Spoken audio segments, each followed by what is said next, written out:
오늘 여기 이 자리에 모인 이유는 수험생이나 예비 수험생 여러분들의 토목공학과에 대해서 궁금증을 해결해드리고 앞으로 어떤 식으로 이걸 준비해야 될지를 조금이나마 도움을 드리고자 이 자리를 마련하게 되었습니다. 가장 먼저 건설에 관련된 거를 많이 배우는 것 같아요. 대부분 사람들이 건축공학과랑 헷갈려가지고 토목과로 오는 사람들이 간혹가다 있는데, 저희는 주로 유체역학, 토질역학, 재료역학 이렇게 공사할 때 많이 쓰는 그런 학문을 배우는 것 같아요. 크게 얘기하면 이제 저런 역학들인데, 고등학교 때 배웠던 거와 좀 비슷한 걸 찾아보자면 수학하고 물리입니다. 저희 토목공학과에서는 주로 수학과 물리에 대한 내용을 가지고 조금 더 심화해서 이러한 과목들을 현장에 접목을 시키면서 지방공학이나 토질역학 이런 식으로 조금씩 이름을 바꿔서 공부를 하고 있습니다. 제였습니다. 제가 친구가 건축학과에 있는 친구가 있어가지고 친구한테 좀 물어봤는데, 가장 쉽게 얘기를 드리자면 건축학과 같은 경우는 설계를 하고 프로젝트를 처음에 시작하는 단계라고 치면, 건축공학과는 거기에 설계 프로젝트를 받아서 그걸 공사를 지을 때 하고 공사를 지을 때 배우는 학문이고요. 그리고 건설환경공학과는 가장 크게 사회 기반 시설물들, 댐, 하천 관리, 그리고 교량 이런 거를 좀 관리를 많이 하죠. 학문이 엄청 다른, 그렇게 저는 알고 있습니다. 네. 저는 건축학과나 다른 학과에 관해서는 저희 학과만의 배우는 과목이 있다면 그래도 나중에 기사시험 과목들을 3학년이나 2학년 2학기 때부터 배우게 되잖아요. 그런 과목들의 이름을 보면 콘크리트 설계 구조나 아니면 수문학, 거기서 보면 예전에 그 지구과학에서 배웠던 내용이 조금씩은 들어가 있단 말이에요. 그 안반역학이나 기초공학에서도 그렇고, 아까 말씀하셨듯이 사회 기반 시설물들 그런 거에 대한 그런 역학에 대한 것들을 많이 배우는 것 같아요, 저희는. 공대니까 아무래도 수학을 좀 잘해야 되지 않을까. 수학을 못하는 사람으로서 저는 1학년 때 미적분학 1이랑 미적분학 2를 했는데 거기서 너무 어려웠고 시험을 치는 게 너무 어려웠는데, 2학년 때 수문학이라는 과목이랑 공학 수학을 배우면서 아예 다른 내용이나 매트릭스 같은 거를 배우게 되는데, 미적분학을 못하던 사람이라도 매트릭스가 맞을 때도 있고 역학 힘 계산하는 게 이게 돌아갈 때가 있단 말이에요. 그래서 꼭 한 과목을 못한다고 해서 거기에 막 낙담하거나 치우치지 않으셨으면 하는 바람입니다. 맞아요. 사실 저도 고등학교 때 수학을 그렇게 잘하는 편이 아니어서 대학교를 아무래도 공대 쪽으로 오다 보니까 과연 적응을 잘 할 수 있을지 이게 되게 고민이었는데, 대학교에서의 공부는 나름대로 학문적인 것을 배우기 때문에 고등학교 때 문제 푸는 것과는 조금 다른 것 같아요. 그래서 내가 이 부분의 개념을 조금만 명확히 이해를 했다면은 이거를 좀 더 조금만 내가 열심히 한다면은 충분히 해낼 수 있기 때문에 수학을 못하는 사람이어도 이게 수학인가 아니면 국어인가 헷갈릴 정도로 때로는 그냥 되게 원리적인 거기 때문에 잘 하실 수 있을 것 같습니다. 그 수능 지문에서 봤던 그런 4점짜리 문제를 많이 틀린다고 해서 대학교 성적을 낮게 받는다는 거는 진짜 다 별개인 것 같아요, 그거는. 일단 술을 먹으면 있잖아요, 말이 친해지잖아요. 그래서 되게 자부할 수 있는 건 남들보다 담화명이 훨씬 더 좋은 거라고 생각해요.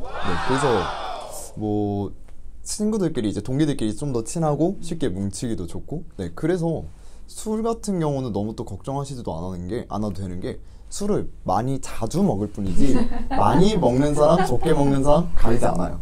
그냥 다 같이 어울려서 놀 수 있는 자리니까. 그래서 그건 진짜 걱정 안 하셔도 될 것 같습니다. 진짜. 저는 단점을 한번 얘기해보자면, 물론 교양 과목 선택을 통해서 다른 것도 배울 수 있는데, 아무래도 이게 토목공학과는 정말 신기하게 전기전자공학부 이런 친구들은 전기나 이런 회로에 대해서만 배우면 되지만, 저희는 일상에서 되게 물리법칙이 많이 적용되다 보니까 물리에 대한 모든 걸 배워야 돼가지고 과목을 얕고 좀 많이 배운단 말이에요.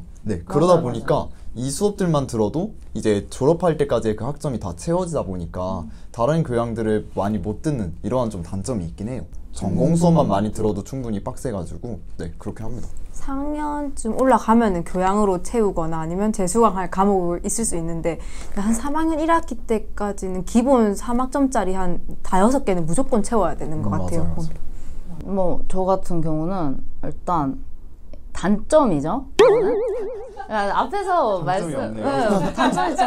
근데 이게 아마 대학생활에 다 공통적으로 해당되는 맞아요. 상황이 아닐까 싶은데 저 같은 경우는 지금 토질역학 2를 배우고 있어요. 그러니까 저번 학기에 토질역학 1을 배웠고 이번 학기에 2를 듣는데 이거 토질역학 2 과제가 나왔어요. 이번에 풀고 있는데 갑자기 중간 과정이 없는 거예요. 그러니까 중간 과정이 없어서 이거 어떻게 풀지? 이러고 보니까 토질역학 1이랑 관련이 돼 있는 거예요. 근데 이걸 제가 알아나가야 되는 거예요. 그때부터 이제 너무 힘든 거예요. 이 과제 하기도 너무 빡세고 진짜 이거 어떻게 하지? 왜냐면 토질역학 1을 제가 버렸었거든요. 근데 2를 들으려고 하니까 이제 다 관련이 돼 있으니까 망했다.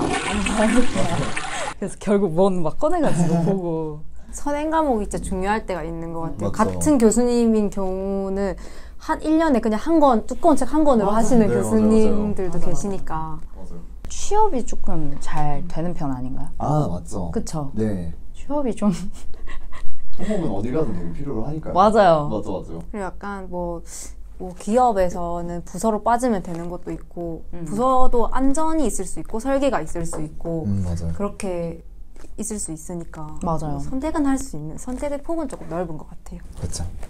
사기업, 공기업 되게 많이 빠지시는 걸로 알고 있는데요. 아무래도 사기업은 굉장히 인증이 많다고 들었어요.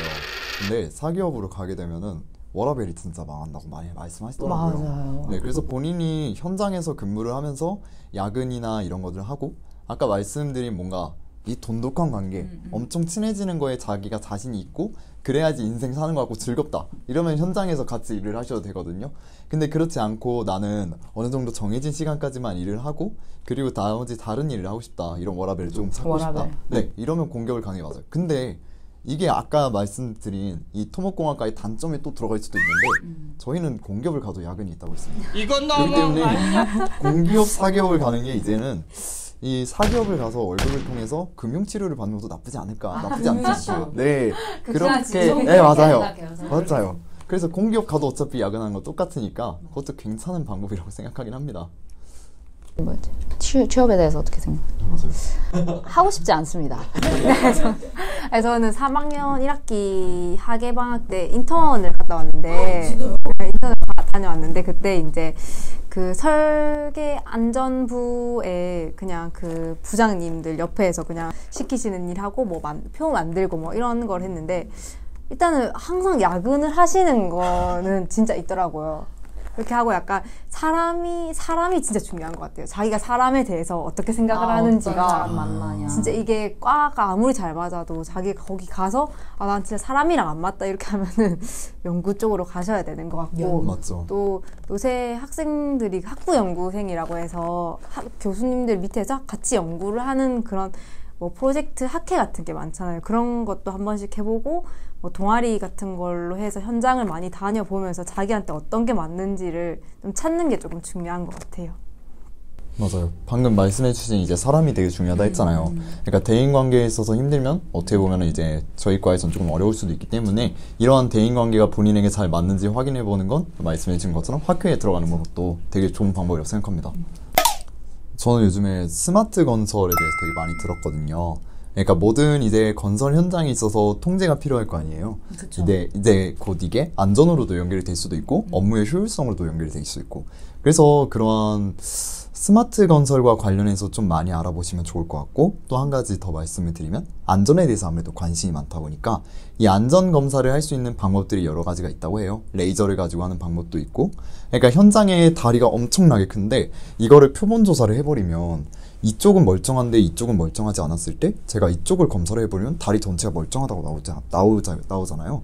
네, 근데 레이저를 통해서 전반적으로 검사를 하게 되면은 어디가 이제 안전하지 않은지 이게 확실하게 나오니까 이러한 방법도 현재 연구 중이라고 합니다. 그렇기 때문에 제가 추천드리고 싶은 거는 안전검진에 대해서도 한번 앞으로 생각해 보시는 것도 굉장히 좋을 거라고 생각합니다. 저도 진짜 정확하게 같은 의견인 게 인턴을 갔을 때도 그렇고 교수님께서 이걸 알아내면은 너네는 대박이라 하는 수업에서 항상 그렇게 말씀하시는 교수님이 계신데 그 교수님도 그렇고 제가 인턴을 갔을 때 그 부장님도 그렇고 항상 안전을 연구해라 이런 말씀을 하시거든요.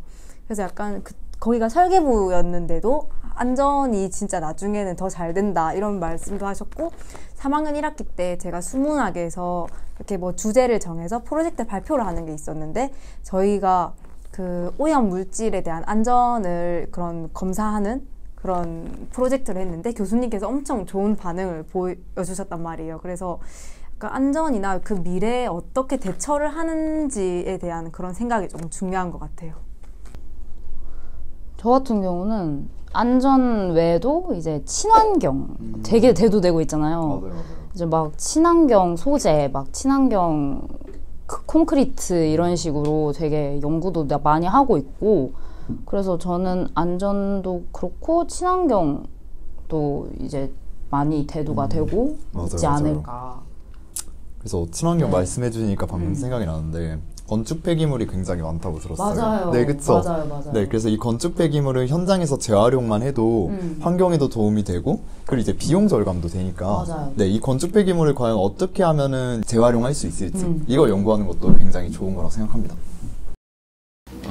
아마 이 영상이 올라갈 때가 수능 당일이거나 이제 수능 직후일 텐데 이제 막 시험을 끝낸 수험생들한테 한마디 해주자면 그리고 남들의 시선을 받는 걸 좋아했단 말이에요. 관종이어가지고 쉬는 시간 애들이 막 과자 까먹고 노는 분위기니까 저도 놀아서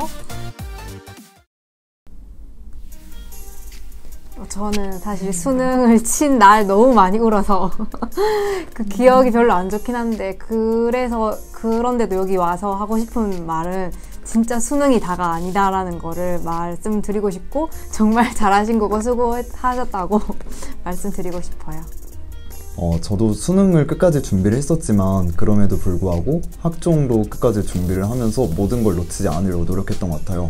인생에 있어서 제일 중요한 거는 최선을 다해서 내가 맡은 일을 열심히 하는 거라 생각하거든요. 그러면 결과는 당연하게 좋게 따라올 거니까 모두 그냥 포기하지 않고 힘내셨으면 좋겠습니다. 네, 저는 수험생 여러분들 진짜 수고 많이 하셨고 그리고 뭐 결과가 좋던 안 좋던 정말 수고하셨습니다. 네, 그렇습니다.